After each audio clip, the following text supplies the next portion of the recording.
Welcome everybody, it is Unstoppable Stoletzi with yet another Age of Empires 3 Definitive Edition Castle game. So today what we got is a 2 versus 2 deathmatch again, just like the last one I did, and looks like we're gonna get a team French Frog Croissant Witch, it looks like, versus another British and Germany team, just like the last game. So yeah, this should be a pretty fun one, you know? And before we get started, I want to just talk about this map because I've never seen it before. What kind of map is this exactly? Like, you got one person on a river over here, you got another person on the other side of the river. Yeah, and then it's like a weird geometric design. Like, normally have like one person here, somebody here, or somebody here. But yeah, it's like a weird diagonal angle to it, so...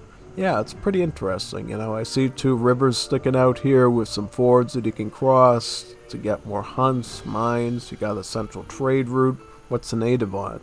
Mapuche natives. So yeah, this could be a pretty interesting map because I've never seen it before. At least I don't remember it anyways.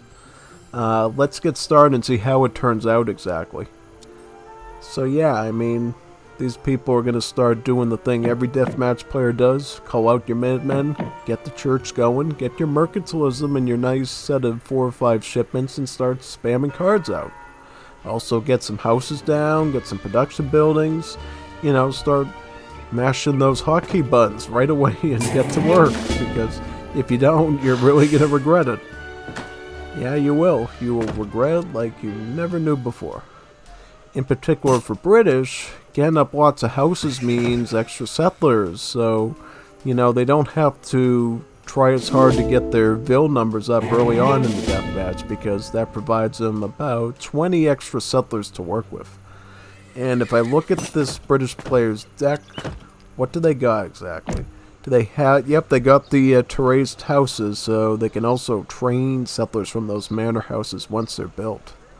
Yep. And this one actually does come with siege archery, so they know what they're doing, you know? They know they might need to use siege archery to blast down a bunch of buildings. Should be pretty interesting. I do see the longbowmen starting to queue out right now with the dragoons. Yeoman is also in the home city queue. I'm curious if they're going to do siege archery after the terraced houses, though. That could be pretty interesting. Germany, though, they're going for lots of war wagons, you know? With the Uhlans, the Yavurs. And on the other side, we see lots of French Frog Voltigouire skirmishers. Also French Frog Dragoons. And, what else do we got? Yeah, skirms of Dragoons right now. Pretty standard layout. What are these? Royal Guard Musketeers? Ah, yeah, French get those.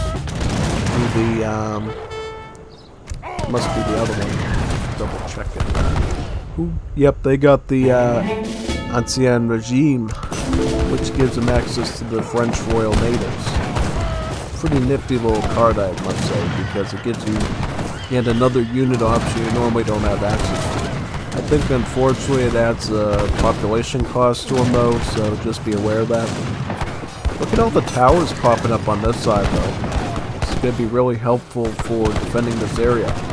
You know, it's going to definitely make it easier to fight, not only because cannonballs are going to be laying down on these soldiers here, but it's just one more annoying distraction for these soldiers to try to siege at, you know, when they start to approach them closer and closer. But at the same time, Germany knows to get howitzers so they can start to shell their way through these mortars. You know, through these towers, I should say. I was calling them mortars. Yeah, towers. Or outposts. That's what they're really called in AoE 3. Towers is more of like an Age of Mythology AoE 2 term, really. Or in really every other game in the series, but AoE 3 calls them towers. But yeah, look at these war wagons holding the line, though, with the British longbowmen. It's a pretty good combination, actually, because it feels like, in a sense, each of the two civilizations is playing to their strengths. Germany comes with the really hard-hitting light cavalry in the form of the war wagons, whereas the British comes with the really hard-hitting skirmishing unit with the longbowmen. So each of the players is mainly focusing on the unit they're strongest with. Well, it does look like there's some German Prussian needle gunner skirmishers mixed in a bit, and they're pretty good too with the Civ, so yeah, that makes sense. Also, we see Ulans from shipments waiting by the tower side here. Yeah, Ulans, you know, very low HP cavalry, but if you can hit them at the right place at the right time, they do a lot more damage than your hussars would. You know, with doing little hits here and there at targets. What are these? Are these, oh, French frog hussars. Or French fried hussars, whatever you want to call them. They're going right for the longbowmen to distract them a bit. Give the Voltigwire some cover. But the Dragoons going for a bit of siege on the towers. Also, we see the howitzers trying to reposition over here. I think they're probably going to try a position more to take these fortified outposts out. Well, we see the British reforming in the back here. You know, throw some Dragoons in the front and move their mortars in. Get some shelling done. But what's going on over here? What's brewing? Now, this is interesting. Look at all these layers of walls by the purple French frog. That is a lot of walls. Lots and lots of walls. Yeah, well, basically it's going to be really impossible to realistically siege here at all. And that's honestly a pretty smart maneuver if you can, you know, focus your clicking down on it, because, you know, they're going to have to go through like a good chunk of like 5 or more minutes just with mortars to cut through that, because of all the layers of those walls. You know, it doesn't go down that easily. But I must say, when you have walls that close together, does the splash of the mortar howitzer make any difference when sieging? Kind of an interesting point, really. It really is. It's kind of interesting, too, how Purple French is sort of staying on the flank over here while all that's being done. They're also getting a fort wagon, which I'm gonna... Oh, they're gonna put the fort right there, so they're planning something to come up over here, right? And I think the British knows that, and that's why they're starting the wall their side of the river over up in the north side of the map here. Not a lot of direct engagement just yet, though. Just little bits of shots of bullets going back and forth. You know, I think both teams are thinking where they're going to push next, right? And how's the resource counts doing? Yeah, it looks like everybody but the, you know, which one? The Blue French is, basically, Blue French is struggling a bit economically, but everyone else, you know, they got a lot of resources to spare, I would say. You know, but I would be wary, though, because if Germany has to reclaim a lot more war wagons onto the front lines, they could deplete this food point pretty easily. So they're going to have to watch their economy and make sure that they're doing stuff right with that. Oh, we got the Mapuche Bolas riders. They're pretty powerful. Can't they make the iron... Yep, they can make the Ironwood Clubman as well. Otherwise known as the Wars of Liberty Wakenef. Yeah. Pretty good Well, actually, from what I understand from Arena, the Mapuche hand infantry is actually really statistically bad, but it's great for, like, meat shielding attacks, right? So if you're, like, trying to protect hands or something, throwing, like, 60 or more of them in front of something can actually get something done, usually. But if you try to use them individually, not so good. Oh, so one French frog is sending another French frog some French fries and French coins so they can survive. Very interesting. You know, that's always a good thing of a team game, is when one player is not doing so well. You know, they can send you some resources to keep you in the fight, and you can both take them out together. So, what's going on here? It looks like the, look at this intricate layer of walls by both players. You got walls on top of walls. You literally got one person's walls going on top of somebody else's walls. You got walls in front of walls, walls behind walls. People, look at all these villagers doing different tasks. It's not even organized, right? Like, how are you ever going to get to this wall if the enemy player has 2 walls between this wall? You know, it's just an interesting dynamic while you see the main fighting over here between the Voltigrising goons versus the, what's it be, the culverins and the war wagons. Also some Ulans. You can move in on these skirmishers over on this flank here. They're a little bit protected by the nade site, but unfortunately they're driving themselves in, becoming more of an easy target for the Ulans. And we see it, yeah, look at these messed up walls and the type of action they're into. But unfortunately these walls really weren't finished by the British, so the horse artillery were able to roll their way in, and now they can blast their way through now. So basically what you have to do now is you gotta take advantage of the longer range of the longbowmen and try to basically snipe down this horse artillery. Well, actually it's not much longer range, it's actually the same range as these cannons, about 26. So unless you can curve them off at an angle and shave them off, you gotta kind of be careful even with these longbowmen. Yes. Right, and I see some redcoats meeting them as well in case they sort of do some sort of hand cavalry thing, which the French are really known for. Ulans flying into those culverins though, that's a big loss. And then they're going to be able to eat those skirmishers too. Now they don't, yeah, they can start to use these horse guns though to start attacking these towers once they roll over there. I can't guarantee if this force is going to last or not, so they're going to have to resupply. Yeah, I do see culverins as well. Gonna flank Stowe. Yeah, that, so what does that mean? Are they going to attack up here? Yeah, I mean, they're going to have to break through those walls to do that. Sort of looks like he's flanking his way through the British right now. So how's that going to work? Oh, he's got cuirassiers. Oh, these nasty weapons. Oh, he's going to, yeah, that's what he meant. He went right for the horse artillery where they didn't expect. Yeah, once you get these cavalry involved, those targets are neutralized. You know, they get splash hand damage. They get 2 splash, so they can take out multiple things at the same time when they're slashing their cavalry sabers. Can you delete some walls? Yeah, I mean, I would certainly do that, or at least try to gate them up to make movement a bit easier. Yeah, because it kind of makes it hard to move in and out, especially over on this side. Over on this side, yep, there's no gates on those. Can they even afford gates? Yeah, they got enough wood for that. So, yeah. Blue French still struggling a bit. Looks like they ran out of their French fries and their snails. So they're going to have to find a way to get more of those from the home city. In the form of better eco cards. Yeah, get sustainable agriculture. That might help you out. Get the textile mill and the rum distillery. That'll get you gathered right up to where you need to. At least close enough. Yeah. We don't always have the resources we want, but at least we can try to get a bit closer by getting all our eco cards out. How are they doing, like, Vilcom wise too? So Vilcom wise, 70 villies. So they're almost at their build limit. So they're doing pretty good maxing them out.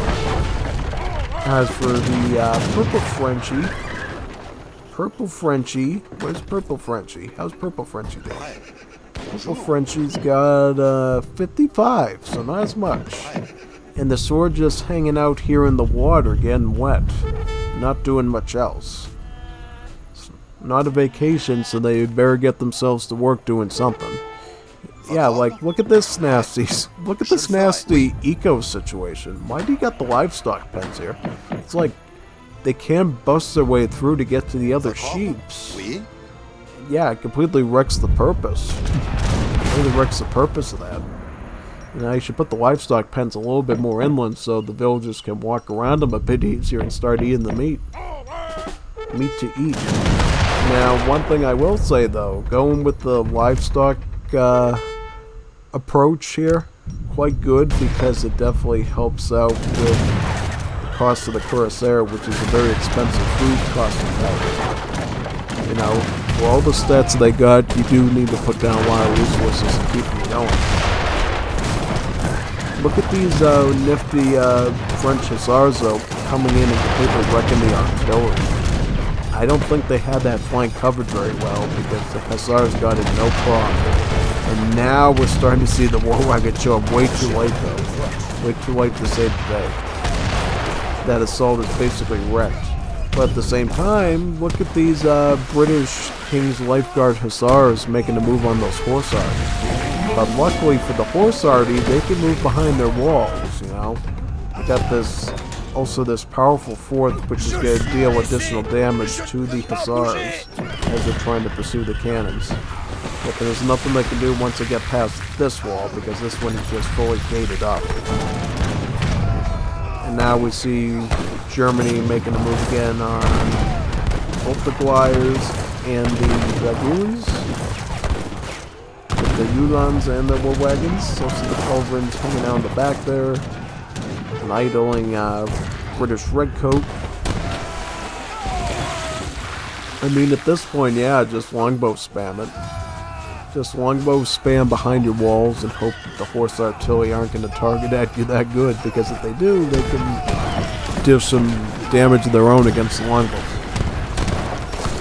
Now, one thing you can do once the Tushki French stop focusing in that area is you can start to break down those walls using your longbowmen and their siege archery card. That could be pretty helpful for you. So, what do they got? Thoroughbreds decreases the cost of all French stable units. Interesting. Yeah. Remember the old days when it also increased the training time of the... improved the training time of the cuirassiers to the point that they were instantly trainable. Don't you remember those days when you can instantly train splash cavalry as French? Those were the days, folks. Those were the days of AoE3. I think on Wars of Liberty 12B, which I've been playing lately with some people, it still exists there. I think that's before they really cut down and nerfed it, but I'll have to double check on that. You know, they rooted out of future Wars of Liberty versions, and they rooted out the up and more for the resource discount side of things. Royal Mint, so how much is this player doing economically? So they don't have a lot of economic cards, it looks like. They're relying more on the herdables, it looks like, for the food. But I would say I wish you had, like, textile mill, cigar roller, something to keep the coin economy going a bit easier. I guess you got the... well, the factories aren't even on coin right now, which is kind of interesting. So what's this? Veteran Royal Dragoon. So they're going to start getting their French Royal Natives as well from the House of Bourbon.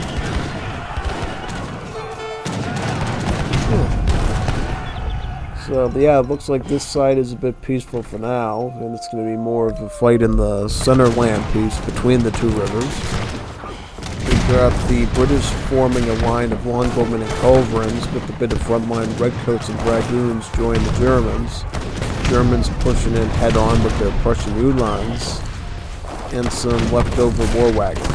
But now the Germans coming in with the new Uhlan wave and some horse artillery. And I'm curious if we're ever going to see warfare over here. Yeah, look at this interesting wall. Literally the silver mine prevented it from being completed.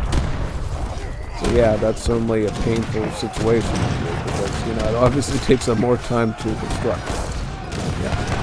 So what are these? These are the German, the British shipment of the Econocobia. Yeah, these powerful native musketeer units that deals splash damage. About one splash with their bullets. Pretty good unit. You know, it's one of the stronger natives into 5th edition, honestly. And for Civs to get them even through the shipments, through the map. Get them through the map. Yeah, can't remember. They're like maps that have native defines.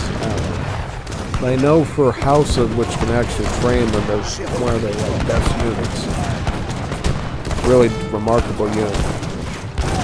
Wow, Purple French still massing out the horse artillery and making sure to manage it well because, you know, they only got Royal Mint from the home save for eco and coins, so if they lose the horse artillery way too quickly, that could turn sour real quick for that team. Really could. Yep, look at these Guard Hussars making a move for the flank over there. They're going to try to drive their way in and probably slice down a couple of German villages. Busy trying to make some money over there. Where are the Hussars going to stop though? Are they going to go? Are they going for the factory? Are they going for the mills? Yeah, they're gonna go for the mills up here. Gonna go for the British food economy.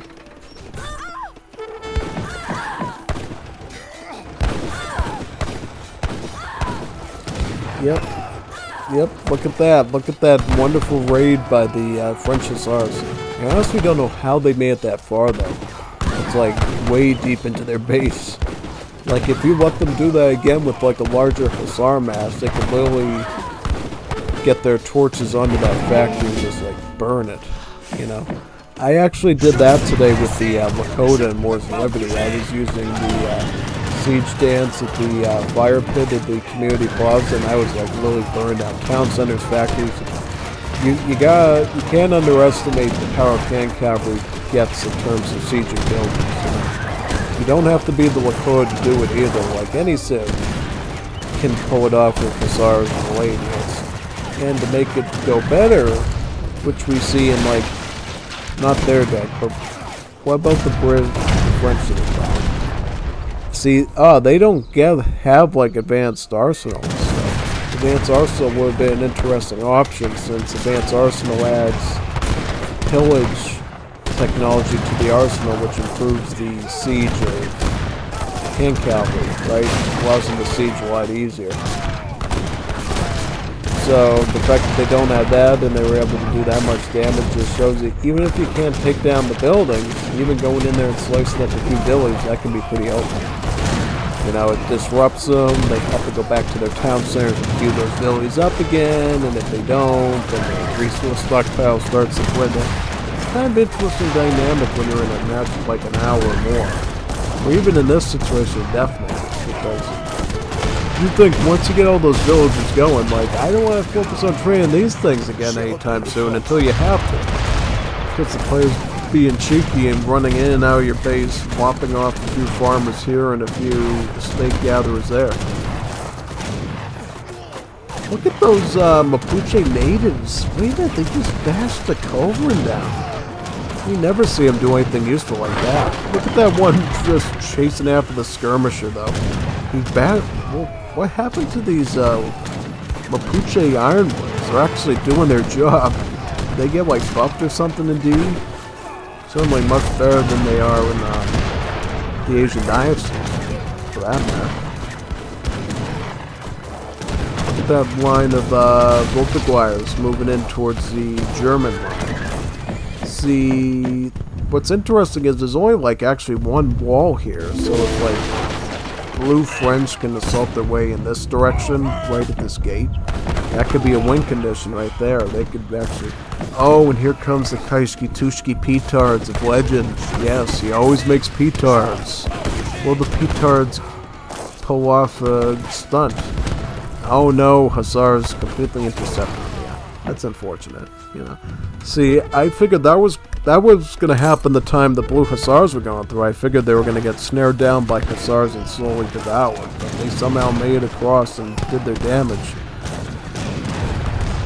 Yeah, that must be pretty nasty, though, being stuck in that little corner like that as Germans kind of clogged up. Like, units really have to bounce around, collision with the trees and stuff. It probably messes up your formation, I can imagine. And then you can't really move to this side because you got the cliff and the river there.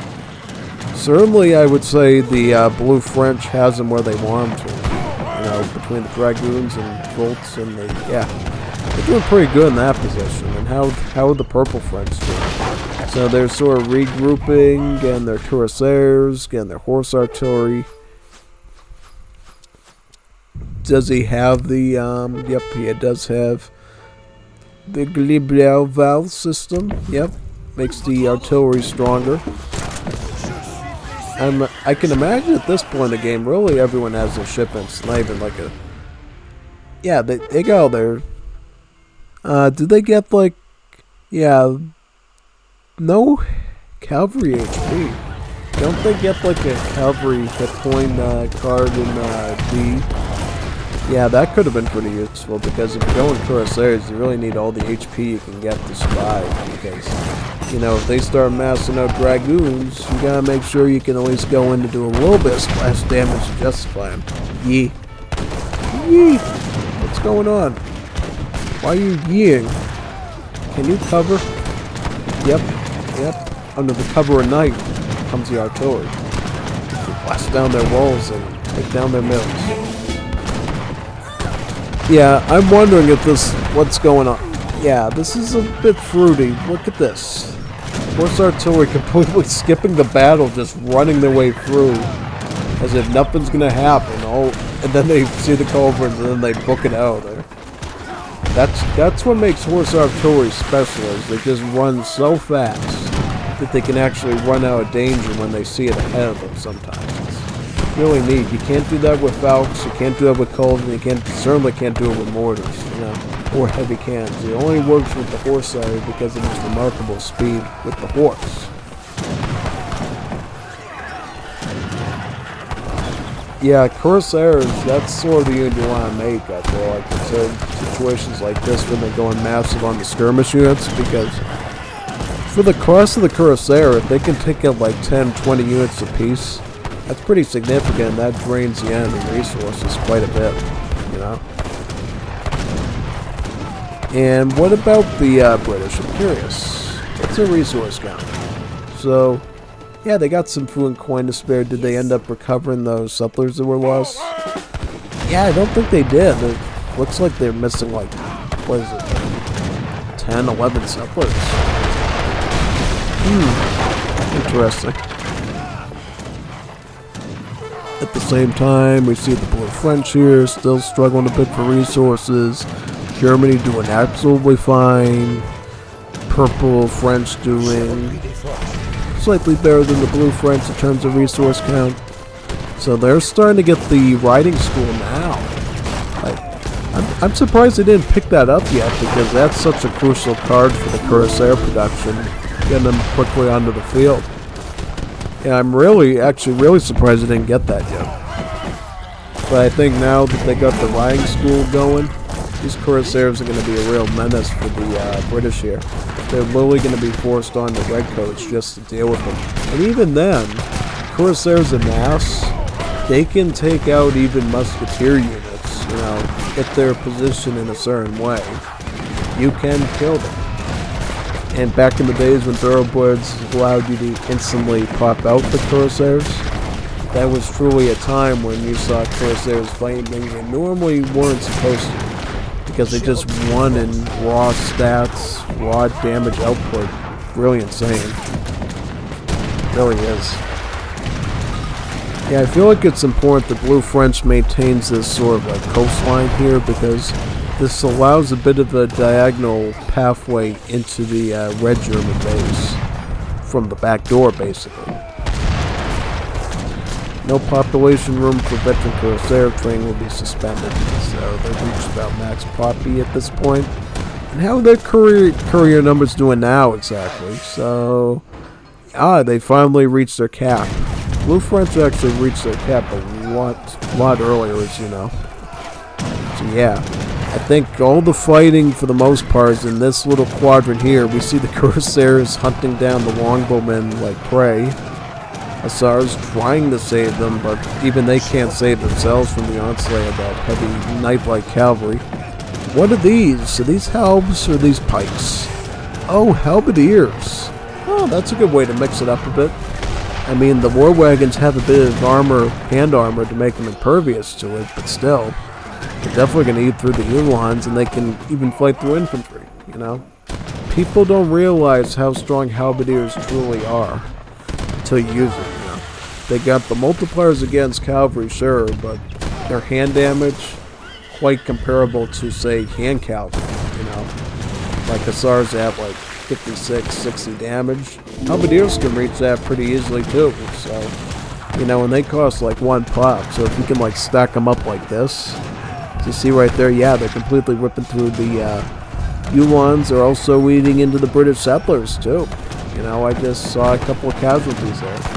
And at the same time, look at this interesting situation, all the way back into their base, completely cornered, in a spot that the horse artillery can take extra casualties into their ranks into their ranks. Tongue twisted there. Yeah, basically, when you have a bunch of units grouped up like that into a corner, horse artillery really thrive, because then their splash attack can dish out pretty good maximum damage to them. And that can really allow you to push in further. Yep, looks like cuirassier use is still on the rise here. From both players, I see some blue ones, I see some purple ones. And this red Germany army is moving real awkwardly, I would say. Not a good position to be in, because, see, if the cuirassiers were a little bit further ahead, they could have taken advantage of that and started dishing out splash damage from for free without consequence, you know. You gotta make sure when you're moving your armies that you're not keeping them in like that distracted blocking phase as much if you possibly can. Because that's the time an enemy can sneak up on you and truly ambush you. Yep, and at this point, British literally forced back onto concrete rockets, honestly. That's a resource gun, so they want to go longwoman, but they're running out of wood. They literally got both factories churning out wood right now to keep them going.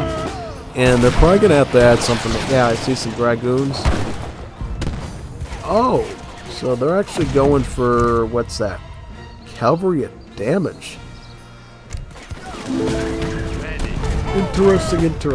So that's going to add more damage to these dragoons, which I think is going to be quite helpful against the cuirassiers. I'm honestly surprised this first player did not pick up the cavalry damage sooner, because they knew the only way we could possibly deal with this cuirassier cancer is if we got like a bunch of fully upgraded dragoons like sniping on them all the time.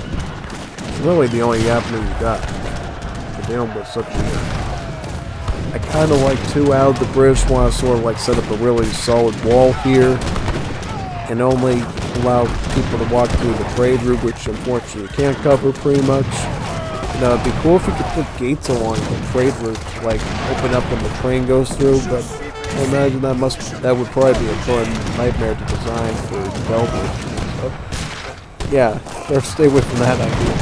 Unless you want to, you know, design it yourself, I guess. Yeah, it'll be actually a missile spot here. Let's see a Hamlet. Yeah, while you're back there, yeah, just blast down some of those walls while you're there. So if you want to attack from here again, it's not going to be that much of a struggle anymore, right? You can move some forces from here and possibly reach the enemy economy back here. That could be pretty useful for you. But I do see, I want to check resources. So yeah, now everybody's starting to see the economic turmoil of the match at full hand now. Germany's struggling a bit. French struggling a bit, British struggling a bit. No, the British are actually doing the best, I would say, at least in terms of coin economy. You know? All those British pounds coming in to supply the addition of dragoons, probably redcoats.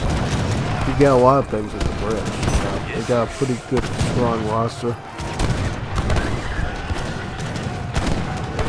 Yeah, get those dragoons like one targeting on those cuirassiers like pronto. You know, you gotta kill those things as soon as you possibly can, because they're a total wild card when it comes to their splash damage. You know, you gotta be careful of that stuff. It really is a risk. Now we see the horse artillery creeping back over there behind the German fort. They know what's coming from now. Another wave of heavy cavalry. Backed up by skirms and Mapuche natives too, even. Yeah, I mean, it looks like this French team is basically ready to cannibalize the British now. Yeah, they just have to drive a little bit more forward, get your line of heavy cavalry through here, which they are doing. Right, that's why you see the redcoats up here engaging in bayonet combat to try to beat back this heavy cavalry as much as possible.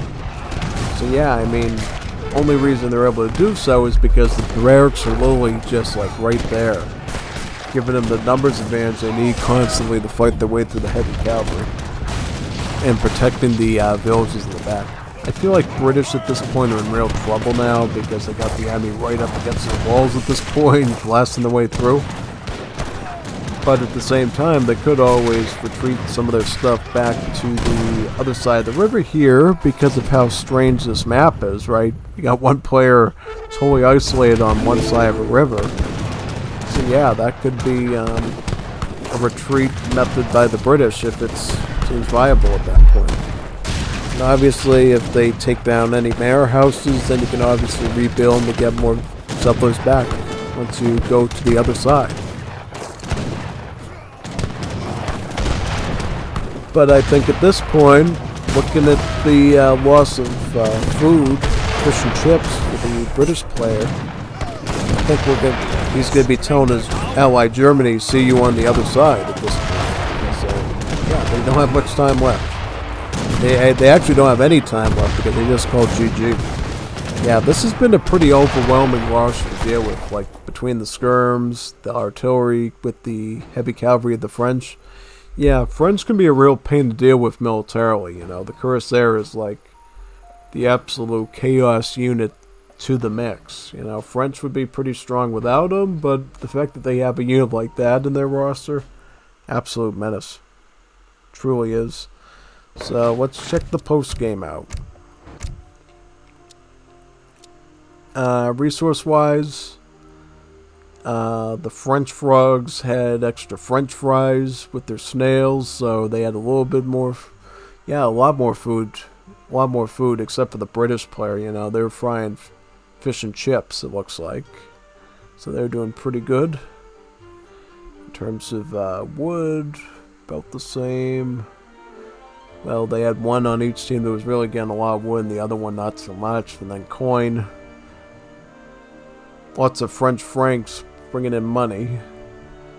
And militarily, look at that kill count on the blue French. Absolutely brutal. Yeah. But Germany at the same time with their war wagons and their Prussian needle gunner skirmishers. Absolute carnage. Yeah. That was a really interesting map to see a deathmatch on. Like, I wasn't expecting that map design at all, and seeing how it like affected the movements, like, yeah. And a lot of the time when I saw somebody moving along that riverbank on the other side, I was thinking like, oh, they must be sneaking around. No, they literally had their town center on that side, so it's like they're literally moving forward in reality. So, yeah.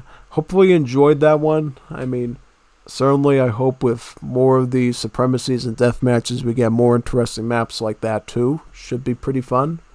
But anyways, I'm going to be signing off now from this caster game. See you in the next one.